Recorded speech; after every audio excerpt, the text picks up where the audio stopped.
မိချိုရယ်ဆိုတော့ရှိုင်းဝနမင်းယောက်ျားလားမိန်းမလားတော့မသိဘူးအားလုံးပဲမင်္ဂလာပါဒီဗီဒီယိုကတော့ YouTube ဗီဒီယို only အတွက်ပါဆိုတော့ဟိုတနေ့ကထီပေါ့နော်ထီသိန်းဘလောက်တိုင်ကြီးထိုးထားတယ် share ထားတဲ့သူမှန်သမျှအကောင်လုံးသိန်းတစ်ကောင်ပဲပေးမယ်ဆိုတော့ကိုထွန်းခင်နဲ့မခါဦးအကြောင်းကိုကျွန်တော်ပြောပြထားတဲ့ဗီဒီယိုမှာအဲ့ဒါတော့မဟုတ်ဘူးအဲ့ဒါတော့ share ထားတဲ့သူတွေအကုန်လုံးကိုပေးလို့မရဘူးလောက်လည်းမလောက်ဘူးတကယ်လို့ပေါက်တယ်ဆိုလို့ရှိရင်တော့မှာဆိုတဲ့အကြောင်းအရာကိုကျွန်တော်ရှင်းပြထားတာကျွန်တော်လိန်လေးလှည့်ပြားတဲ့နီးတစ်မျိုးပဲလို့ကျွန်တော်ပြောထားတာအဲ့ဒါကိုအခုသူတို့ကဒီနေ့ကဗာလေသူတို့ကျွန်တော်အကြောင်းကိုပြန်ပြီးတော့ဗီဒီယိုလုပ်ထားပါတော့ကျွန်တော်နားထောင်ကြည့်အောင်နော်အားလုံးပဲမင်္ဂလာပါတဲလေးတို့ရေဒီဗီဒီယိုတွေ့ပြီဆိုတာနဲ့တခါတည်း share သွားပေးနော်ဒီဗီဒီယိုတက်လာပြီဆိုတာနဲ့တခါတည်း share သွားပေးတဲလေးတို့ကိုတိုင်စရာရှိတယ်နော်တဲလေးတို့ကိုတိုင်စရာရှိတယ် public ကို approach လုပ်တဲ့ strategy ကအရမ်းမိုက်တယ်နော်သူက public ကိုသူကတိုင်စရာရှိတယ်ဆိုတဲ့အခြေအနေတစ်ခုမှသိရမှာကြည့်တဲ့သူအနေနဲ့ကွာသိရမလားငါ့ကိုတိုင်စရာရှိတယ်ဆိုတဲ့အခြေအနေတစ်ခုမှသုံးတဲ့ strategy အဲ့တော့မိချိုဆိုတဲ့ကောင်မတွေ့အောင်လို့ဒီဗီဒီယို share ပေးမိချိုဆိုတဲ့ကောင်မသွားတဲလေးတို့အတွက်ကိုမခါထီထိုးပေးနေတဲ့ကိစ္စကိုဝေဖန်ထားတယ်နော်တဲလေးတို့မခါအဲ့ဗီဒီယိုအခုဖွင့်ပြမယ်တေချာလေးနားထောင်နော်ဆိုတော့နော်ဟိုကသူတို့အတွက်ထီထိုးထားပေးထားတဲ့ဗီဒီယိုကိုဝေဖန်နေသူတို့လည်းဒီလင်မယားနှစ်ယောက်လည်းနော်ဟိုလူဝေဖန်ဒီလူဝေဖန်နဲ့ဝေဖန်နေရပဲလေဟုတ်တယ်နော်သူတို့ဝေဖန်လာကြတော့သူမချိုက်ဘူးလားဘယ်လိုမျိုးတော့ like what the fuck ရှင်းထားတဲ့သူကအလွန်ဆုံး1000ပဲရှိအောင်2000ပဲရှိအောင်3000ပဲရှိအောင်ဆိုရပြီးတော့သူကနန်းနဲ့တခြားတွက်ပြရတဲ့ online creator တွေရှိဆိုတော့ကျွန်တော်တို့လည်းမဟုတ်ဘူး online မှာရှိတဲ့ creator တွေအကုန်လုံးယူရိုတွေလောက်တဲ့အကြောင်းမဟုတ်တဲ့အကြောင်းကိုပြောပြထားကြတာလိန်ကြီးတစ်မျိုးနဲ့လူတွေကိုသူတို့ရဲ့ဗီဒီယိုတွေ like ရအောင် reaction ရအောင်နောက်ပိုင်းမှာသူတို့လည်းဒီ online creator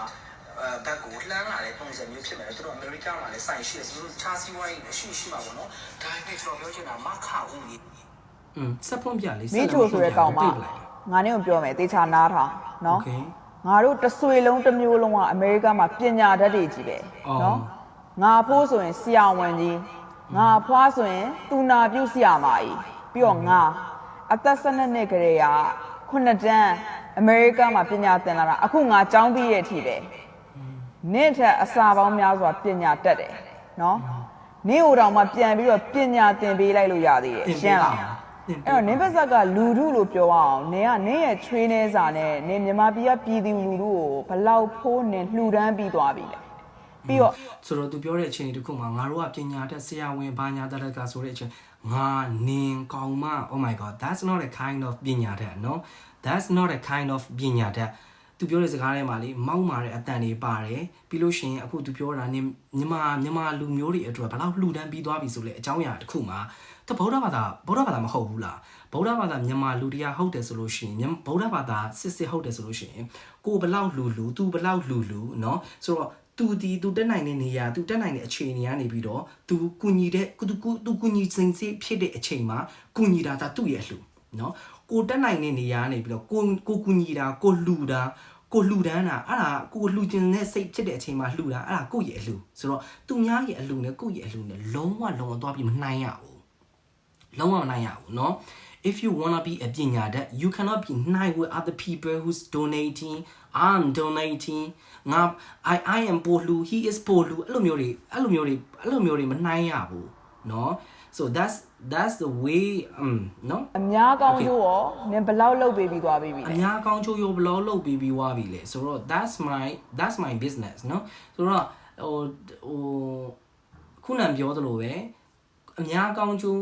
ကျွန်တော်လုပ်တာဒီကျွန်တော်အကြောင်းအများကောင်းကျိုးယူရိုလုပ်တာဒီယူရိုအကြောင်းเนาะဆိုတော့သူဘလောက်လုပ်သူတက်နိုင်တဲ့နေရာနေသူပါဝင်လိမ့်မယ်ကိုကလေကိုတက်နိုင်တဲ့နေရာနေပါဝင်ဒါပေမဲ့ကိုကဘလောက်ပို့လုပ်တယ်ဆိုတဲ့အကြောင်းအရာကိုဖော်ပြပြီးတော့အရာတစ်ခုခု desire ဖြစ်တာမျိုးစမပြေနေဘူးလေငါလောက်မှာမြန်မာပြည်ကပြည်သူလူထုပေါ်မှာတန်ဖိုးထားပြီးတော့မချစ်နိုင်ရင်နင်ငါ့ကိုလာမဟောင်နဲ့oh my god she said that သူလောင်းမမြန်မာလူထုကိုမချစ်နိုင်လို့ရှင်လာမဟောင်နဲ့ဆိုတော့ကျွန်တော်တို့ကခွေးနဲ့နှိုင်းလိုက်တာပဲဆိုတော့နော်ပညာတတ်တို့မြည်သည်ဒီလိုမျိုးစကားမျိုးမပြောပါဘူးဆိုတော့နော်ဆိုတော့ကိုတိုင်မသိလို့လည်းဖြစ်ရင်ဖြစ်မှာပေါ့နော်ဆိုတော့တကယ်ပညာတတ်ပညာရှိဆိုတာကနော်ဒေါက်တာဘွဲ့တွေဆရာဝန်ဘွဲ့တွေရမှာမဟုတ်ဘူးအမှန်ကိုဝေဖန်ပိုင်းခြားနိုင်တဲ့လူပြီးလို့ရှိရင်လည်း ဒီဘီလို့ရှင်လေစကားအခုလိုမျိုးစကားပြောတဲ့နေရာမှာနော်ဒီလိုမျိုးကြီးတွေသိမလားအစနှိမ့်နာကြီးအစနှိမ့်နာကြီးတွေပြီးလို့ရှင်မောင်မောင်မမစကားပြောတာတွေနေငါကောင်မဘာညာတတကာပြီးလို့ရှင်သူများအလူနဲ့ကိုယ့်အလူနဲ့နှိုင်းတာတွေဒါတွေက that's not တဲ့ပညာတတ်เนาะအဲ့ဒါပညာတတ်မဟုတ်ပါဘူးငါနာမည်ကိုမှတ်ထားခါဦးတစ်ထောင်ကျက်တန်ထမင်းဆိုင်ဖွင့်ထားတဲ့ခါဦးOkay, I'm happy for you. I'm happy for you that you got a restaurant, but I don't have one. ပတ်စက်ကနေငါနာမည်ကိုထည့်မသုံးနဲ့ရှင်းလားကိုထုံးခင်ရှင်ကဘာပြောချင်နေလဲမီးချိုရဲဆိုတော့ဆိုင်းဝနမင်းယောက်ျားလားမိန်းမလားတော့မသိဘူး That's very discrimination เนาะအရန်မကိုဒီသူတို့နှစ်ယောက်ကတော်တော်ခွဲခြားဆက်ဆံတဲ့လူမျိုးတွေလို့ပြောရမယ်ဒီလားအခုတို့စဉ်းစားကြည့်လိုက်သူတို့ကိုအားပေးနေတဲ့လူတွေထဲမှာရှိုင်းတို့လိုမျိုး LGBT လူမျိုးတွေလည်းပါမယ်เนาะဆိုတော့ LGBT တွေပါခဲ့တယ်ဆိုလို့ရှိရင်သူအခုသူပြောတဲ့အခြေအနေကယောက်ျားလားမိန်းမလားယောက်ျားလားမိန်းမလားသူပြောချင်တာကသူပြောချင်တဲ့အကြောင်းအရာကိုကျွန်တော်တို့အားလုံးသိပါတယ်เนาะဆိုတော့ယောက်ျားဖြစ်ဖြစ်မိန်းမဖြစ်ဖြစ်အချောက်ဖြစ်ဖြစ် lesbian ဖြစ်ဖြစ်เนาะကျွန်တော်တို့လူတွေကလူပဲခေါင်းထဲမှာပါတဲ့အတွေးနဲ့အကုန်လုံးကိုဝေဖန်သုံးသပ်ကြတယ်ခင်ဗျားတို့နှစ်ယောက်လည်းဟိုလူအကြောင်းဝေဖန်သုံးသပ်တယ်ဒီလူအကြောင်းဝေဖန်သုံးသပ်တယ်ဒီအကြောင်းအရာကိုဝေဖန်သုံးသပ်တယ်ဟိုအကြောင်းအရာဝေဖန်သုံးသပ်တယ်အဲ့ဒီပုံစံမျိုးတွေနဲ့ video create လုပ်ပြီးတော့ public ရဲ့ attention ယူနေတာမဟုတ်ဘူးလားဟုတ်တယ်နော်ဆိုတော့ကိုကတခြားအကြောင်းအရာတခြားလူတွေရဲ့တခြားလူတွေကိုဝေဖန်ပျော်ကြီးဝေဖန်နေတဲ့အချိန်မှာကိုယ့်ရဲ့အကြောင်းကိုလည်းတခြားလူတယောက်ကဝေဖန်လာတဲ့အချိန်မှာခံနိုင်စွမ်းရှိရမယ်လေဟုတ်တယ်မလားမှန်ရင်လည်းမှန်တယ်မှားရင်လည်းမှားတဲ့ဥစ္စာကိုမှားရင်လည်းဆိုတဲ့အကြောင်းအရာတွေရှိခဲ့တယ်ဆိုလို့ရှိရင်လည်းပြည့်လေးပြောတင်တာပေါ့ဟုတ်တယ်မလားအခုကဘယ်လိုပြောမလို့အရန်ဘယ်လိုပြောမောင်းမနိုင်တဲ့စီလင်ကြီးအဲ့လိုမျိုးကြီးပြောနေတဲ့ဟန်ပန်အနေထားတွေတွေ့ရတယ်ဆိုတော့သူတို့ပြောတဲ့ပညာတက်ဆိုတာတော့ကျွန်တော်တော့လက်မခံပါဘူးဆက်ပြီးတော့နားထောင်ကြည့်အောင်နော်ငါယောက်ျားစစ်ဆိုတော့ယောက်ျားစကားပဲပြောမယ် I'm happy for you เนาะအကိုယောက်ျားစစ်ဖြစ်တယ်တကယ်ကျွန်တော်ဝမ်းသာပါတယ်ကျွန်တော်လဲလေကျွန်တော်အမှန်တမ်းပြောလို့ရှိရင်ကျွန်တော်ရွေးချယ်ကျွန်တော်တို့ဘဝရွေးချယ်ခွင့်မရှိခဲ့ဘူးเนาะရွေးချယ်ခွင့်သာရှိတယ်ဆိုလို့ရှိရင်ယောက်ျားဆိုလို့ယောက်ျားစစ်မိန်းမဆိုလည်းမိန်းမစစ်ကျွန်တော်အဲ့လိုမျိုးဖြစ်ချင်တယ်တကယ်ဒီလိုမျိုးလူတွေရဲ့အလှောင်ကန်အခုလိုမျိုးအကိုတို့ရဲ့အလှောင်ကန်အပြောအဆိုကန်ပြီးလို့ရှိရင်ဟိုခွဲခြားဆက်ဆံပြီးတော့ပြောခင်ရတဲ့ဒီလိုမျိုးပေါ့เนาะဒီလိုမျိုးဘဝကိုကျွန်တော်တကယ်မလိုချင်ပါဘူး I'm happy for you เนาะကိုကြီးเนาะဟောငါတို့ချွေးနေစားနဲ့ငါတို့ဖြီထိုးပေးနေတာကိုပေါ့ရင်ပြည်သူလူထုကိုလူမယ်ဆိုတော့မင်းကဘာဖြစ်လို့လူလိန်ဆိုပြီးဆွဆွဲပြီးပြောဆိုတာလဲဘာဖြစ်လို့ဆွဆွဲပြီးပြောဆိုတာလဲဆိုတော့အကိုက share ထားတဲ့သူတယောက်ကို3000ဝယ်ပေးမယ်ဆိုလို့ရှိရင်အကိုတို့ဒီမှာ share ထားတဲ့လူကဘယ်နှယောက်လုံးအကိုတို့အတိဆုံးလေအကိုတို့ဗီဒီယိုမှာဟုတ်တယ်နော် share ထားတဲ့လူက share ထားတဲ့လူတွေအကုန်လုံး3000ဝယ်ပေးမယ်ဆိုတော့အကိုတို့ထီဟိုဟာ3ခါပြန်ပေါက်ထောင်မှပေးလို့လောက်ပါမလားကျွန်တော်တယောက်တည်းမဟုတ်ဘူးတခြား online creator တွေတခြား influencer တွေအထီအကြောင်းကိုတေချာရှင်းပြတာရှိရယ်နော်အကိုတို့နာမည်ခေါ်လိုက်တာကျွန်တော်တယောက်တည်းဖြစ်တဲ့အတွက်ကြောင့်မလို့အကိုတို့ကကျွန်တော်ကိုပြန်ပြီးတော့ re-attention ပြန်ပြီးတော့ရသွားတာပေါ့နော်ဆိုတော့မင်းတို့တခုပြောပြမယ်အမေရိကမှာနေတဲ့အမေရိကန်ချီစုကြီးကို$2တော့$4ရောင်းနေတဲ့ကောင်တွေကိုမင်းအရင်သွားပြီးလူလိန်ပြောပြီးတော့မှငါတို့စီကိုလာခဲ့ရှင်းတယ်နော်ငါရုပ်ကိုတေချာကြည့်တာငါနာမည်ထွန်းခင်လို့ခေါ်တယ်ငါနေတဲ့အမေရိကတတိုင်းလုံးရောမြန်မာပြည်မှာရှိတဲ့သူတွေရောနော်သူတို့စီကတစ်ချက်တစ်ပြားငါလိန်လေဘူးတယ်ဆိုရင်မင်းခေါ်လာခဲ့လိုက်အခုကပတ်စံလိန်တာကိုပြောနေအောင်ဘူးလေကျွန်တော်ပြောတာပတ်စံလိန်နေလို့ကျွန်တော်လိန်စားနေရပတ်စံကိုလိန်ကျူနေရလို့ကျွန်တော်ပြောတာမဟုတ်ဘူးလေဒါပေမဲ့အကိုတို့ပြောတဲ့အကြောင်းအရာကမဟုတ်ဘူးမမှန်ကန်နေဘူးလိန်နေတာနဲ့အတူတူပဲလို့ကျွန်တော်ပြောတာလေလိန်နေတာမဟုတ်လို့ဘယ်လိုဘာလဲအဲ့လားဆိုလို့ရှိရင်လိန်တာမဟုတ်ဘူးဆိုလို့ရှိရင်ဘာလဲငါမင်းတို့ရှေ့မှာ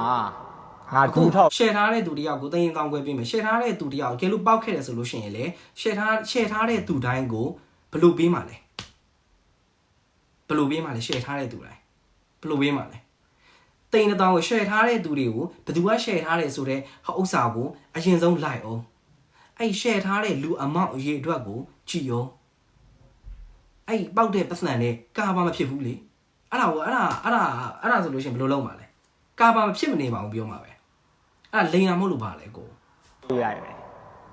ဒါပေမဲ့တစ်ခုရှိတယ် မင်းခေါ်လာမပြနိုင်ဘူးဆိုရင်တော့ငါနဲ့မတွေ့အောင်ရှောက် ငါနဲ့မတွေ့အောင် ငါနဲ့လည်းမတွေ့စေနဲ့ဟုတ်ပြီနော်မင်းတို့ကွာဒီနေရာကပဲစကားတစ်ခွန်းပြောလိုက်မယ်အခုမိဘပြည်သူအားလုံးရှိပါငါဒီအသက်ဒီရွယ်ထိမြည်သူတူတယောက်ရဲ့$တစ်ချက်တစ်ပြောင်းမှာငါလိန်လည်းမစားတော့ခဲ့ဘူး ရှင်းရှင်းလေးเนาะသူတို့ရဲ့ conversation က tricks ဖြစ်သွားတယ်เนาะသိရမလား tricks ဖြစ်သွားတယ်အဲ့ဒါဘာလဲဆိုတော့အခုကျွန်တော်ပြောနေတဲ့အကြောင်းရင်းမှာအခုကြည့်နေတဲ့လူတွေစီရဲ့လက်ထဲကနေပတ်စံလိန်တာကိုပြောတာမဟုတ်ဘူးเนาะဆိုတော့ sharing လုပ်တဲ့သူကိုတင်ဆောင်ွယ်ပေးမယ်ဆိုတဲ့အခြေအနေတစ်ခုမှာလုံးဝအဲ့ဘလူကနန်းနဲ့ပဲတွတ် share တဲ့သူတိုင်းကိုတင်1000ခွဲပေးလို့မရဘူးဆိုတော့အဲ့ဒါဒီလိန်တာအဲ့ဒါကိုပြောတာဆိုတော့သူတို့ရဲ့ conversation twist လုပ်သွားတယ်စကားပြောတယ်အရင်ရိုင်းပါတယ်ဆိုတော့အပြီးတော့မယ်အပြီးထိကျွန်တော်နားထောင်ကြည့်အောင် ငါတည်တဲ့အထိလေအဲ့လိုအလုံးမျိုးလုံးမှာပေါ့အဲ့ဒါငါရဲ့ဂတိသစ္စာစကားပဲဟုတ်ပြီနော်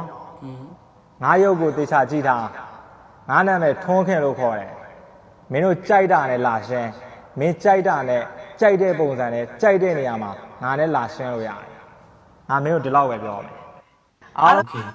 Okay เนาะဟိုကိုထုံးခင်နဲ့မခါဝင်ကျွန်တော်ကတော့မဆိုင်ကြပါဘူးကျွန်တော်ပြောရရှင်းလေးအကိုတို့ပြောတဲ့အကြောင်းအရာ sharing လုပ်တဲ့သူတိုင်းတင်လောင်းခွဲပေးမယ်ဆိုတဲ့အကြောင်းအရာကြီးကမှန်ကကဏ္ဍနဲ့တေချာတွက်ဖြားထားတဲ့လူတယောက်ရှိတယ်ကျွန်တော်တို့လည်းတေချာကြည့်ပြီးသွားပြီမှန်ကန်တွေကိုမှန်ကန်တဲ့အတွက်ကြောင့်ဒါလိမ့်တယ်လို့ပြောတာလေနော်ကျွန်တော်လည်းခင်ဗျားတို့ရဲ့ဗီဒီယိုတွေကိုတချို့ဗီဒီယိုဆိုလို့ရှိရင်ကျွန်တော် like ပေးခဲ့ဖို့ပါတယ်ဟိုပြီးတော့ကြတော့အကိုတို့လည်းခင်ဗျားတို့နှစ်ယောက်လည်းဟိုဒါတခြားအကြောင်းအရာတခုခုလူတူတယောက်เนาะဒီလိုဖြစ်ပျက်တဲ့အကြောင်းအရာတွေပေါ်မူဝေဖန်သုံးသပ်ပြီးတော့ content create လုပ်နေတာလေဟုတ်တယ်เนาะဆိုတော့ဒီအကိုတို့ရဲ့ဗီဒီယိုအပေါ်မှာမူတည်ပြီးတော့ကျွန်တော်က